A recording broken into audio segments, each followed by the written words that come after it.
Hello everyone. आप सब कैसे हैं? मैं उम्मीद करता हूं कि बहुत अच्छे होंगे और अपनी पढ़ाई को बहुत अच्छे से कर रहे होंगे। मैं Akash Kumar Bhadana ICT virtual classroom में आपका बहुत बहुत स्वागत करता हूं मेरे प्यारे बच्चों। जैसा आपको पता है 8th क्लास है और 8th क्लास में जो आपकी पुस्तक है पर्यावरण की, उसको हम लोग देख रहे थे। चैप्टर नंबर 2 हम लोग आपका पढ़ रहे हैं और हम उसको पूरा अच्छे से कंप्लीट कर लिए थे। और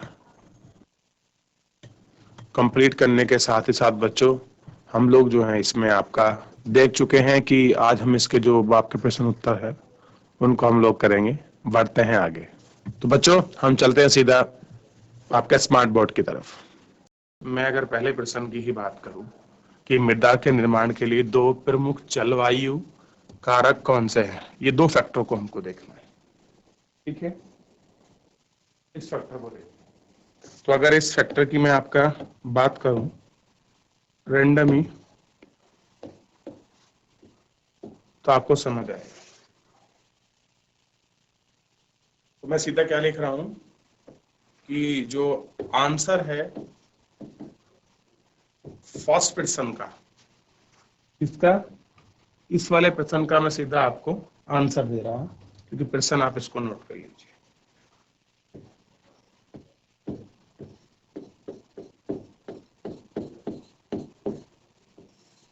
मृदा निर्माण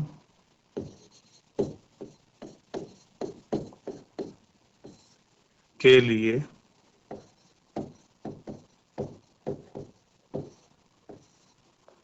उत्तरदायी दो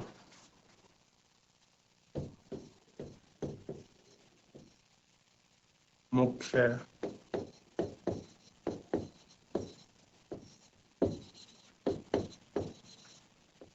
जलवायु कारक।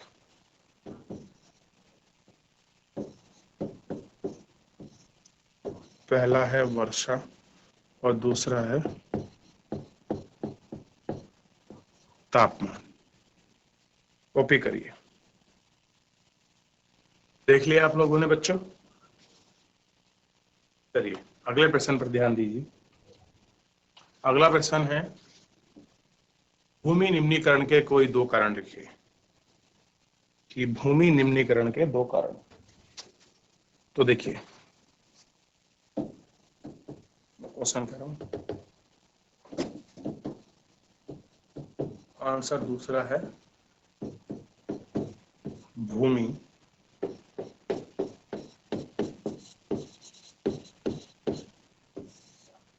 निम्नीकरण के कारण। क्या को देखिए,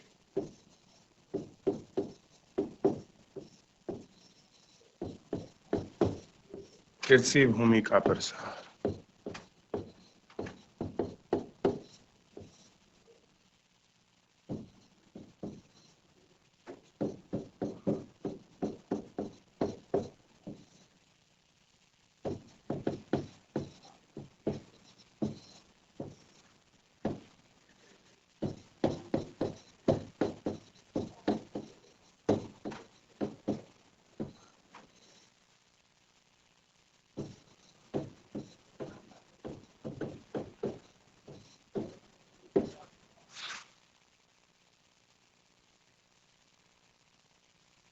दो ही कारण पूछे थे। चलो तीसरा दे देता हूं।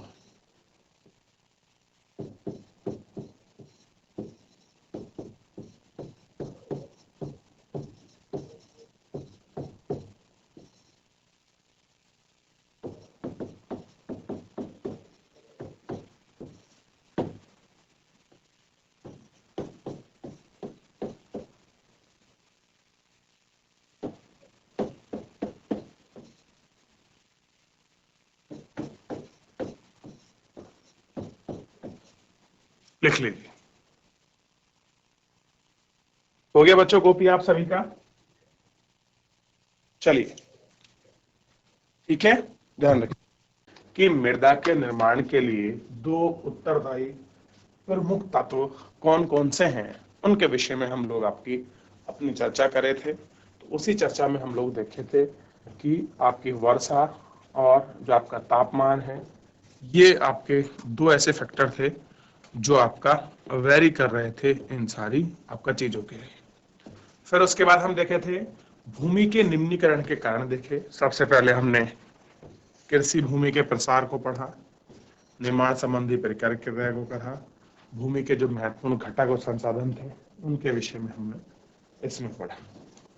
ठीक है, आज थोड़ा सा हम लोग आगे की तरफ हम इसमें बात करने वाले हैं और हम लोग इसको आपका देखने वाले हैं और हम लोग इसको पढ़ेंगे भी और जानेंगे भी। अब देखिए प्रश्न है कि ध्यान दें आप, प्रश्न है भूमि को महत्वपूर्ण संसाधन क्यों माना जाता है? कि जो आपकी भूमि है वो महत्वपूर्ण संसाधन क्यों है? आइए इस प्रश्न को हम लोग आपका देखते हैं। तो ध्यान देना है उसके आंसर पर। भूमि को महत्वपूर्ण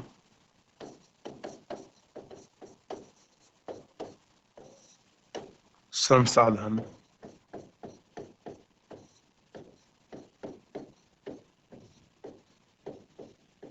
माना जाता है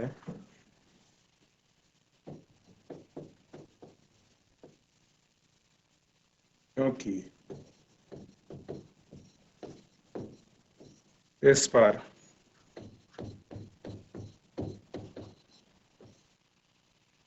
मनुष्य निवास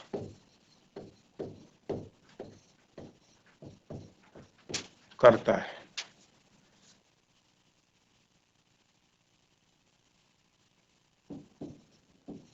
एवं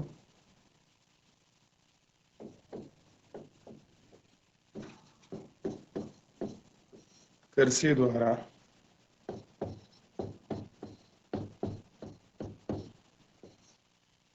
विभिन्न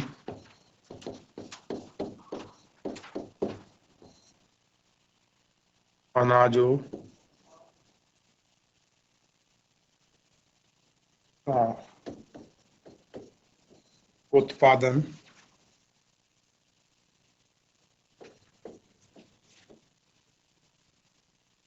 करता है।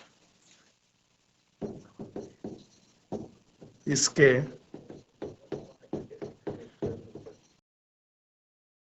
अतिरिक्त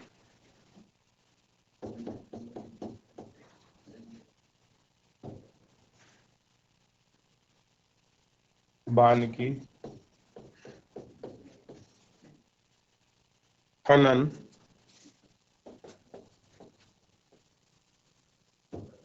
सड़कों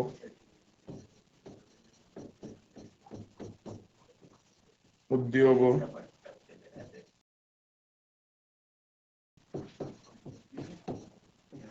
की स्थापना करके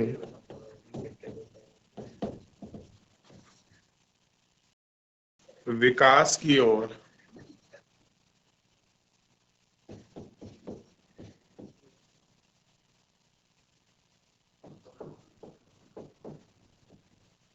अग्रसर होता है। चलिए इसे कॉपी करिए।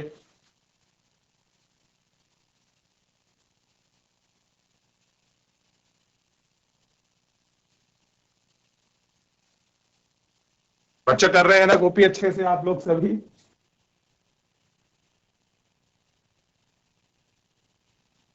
ध्यान देना है आपको आगे और इन सबको आपको देखना है। चलिए ध्यान दें आप सभी।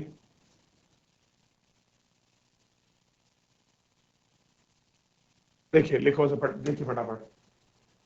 तो पहला प्रश्न है निम्नलिखित में से कौन सा कारक मृदा निर्माण का नहीं है?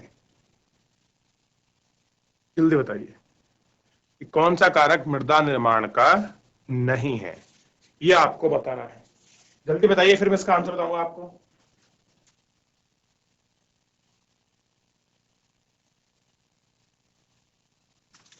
ध्यान देना चाहिए बच्चों आपको ऐसे प्रश्न में। तो जो इसका जो आंसर होगा मेरे बच्चों, वो होगा मृदा का संगठन। क्या होगा आपका? मृदा का संगठन इसका आंसर होगा। दूसरा देखिए, निम्नलिखित में से कौन सी विधि तीव्र ढाल पर मृदा अपरदन को रोकने के लिए सर्वाधिक उपयुक्त है? यानी कि जो आपके ढाल वाले जो आपके क्षेत्र होते हैं वहां पर मृदा अपरदन ना हो, उसको रोकने के लिए सबसे उपयुक्त कौन सा है? तो आंसर होगा वेदिका कृषि। इसको इंपॉर्टेंट कर लीजिए थोड़ा सा, क्योंकि ऐसे प्रश्न अक्सर परीक्षाओं में आपके मिल जाते हैं बच्चों। ध्यान दीजिए क्या कह रहा हूं बच्चों, कि ऐसे प्रश्न अक्षर आपकी परीक्षाओं में मिल जाते हैं। दोनों प्रश्न कॉपी कर लिया? अब तीसरी तरफ पढ़िए, ध्यान दीजिए आप लोग तीसरे प्रश्न का भी। जल्दी इनको आपका लिखिए और तीसरे प्रश्न को आपका पढ़ना प्रारंभ कीजिए। देख रहे हैं ना बच्चों आप? निम्नलिखित में से कौन सा प्राकृतिक के संरक्षण के अनुकूल नहीं है? अगला प्रश्न पर हमको ध्यान देना है। प्रश्न नंबर 3 को देख रहे हैं। 3 नंबर प्रश्न है, निम्नलिखित में से कौन सा प्रकृति के संरक्षण के अनुकूल नहीं है? हमको ये देखना है और इस पर हमको ध्यान देना है। तो पहला है, बल्ब को बंद कर देना चाहिए जब आवश्यकता ना हो। नल के उपयोग को तुरंत बंद कर देना चाहिए। खरीदारी के बाद पॉली पैक को नष्ट कर देना चाहिए। तो देखिए कौन सा अनुकूल नहीं है, जल्दी बताइए इसका आंसर। मेरे को तो आपका तीनों लग रहे हैं बच्चों। आप जो भी देना है आपको देना है। तो मेरे हिसाब से जो इसका आंसर होगा ये होगा पहला वाला। ठीक है, तो ध्यान रखेंगे आप इसको, पहले वाले को। और कोई भी डाउट बनता है, कोई भी कमेंट है किसी प्रकार का, कोई प्रश्न में आपको शंका है तो आप मुझसे पूछ सकते हैं। चलिए ध्यान दीजिए। तो बच्चों आज के प्रश्न के लिए इतना ही, मिलते हैं नेक्स्ट लेक्चर में। क्योंकि आज हमने आपके सारे प्रश्नों को देखा जो आपके महत्वपूर्ण प्रश्न थे, साथ ही में हमने जो ऑप्शनल थे उनको भी देखा। बाकी शेष प्रश्नों को हम लोग नेक्स्ट लेक्चर में बात करेंगे। तो आज के लिए इतना ही, मिलते हैं नेक्स्ट लेक्चर में। धन्यवाद।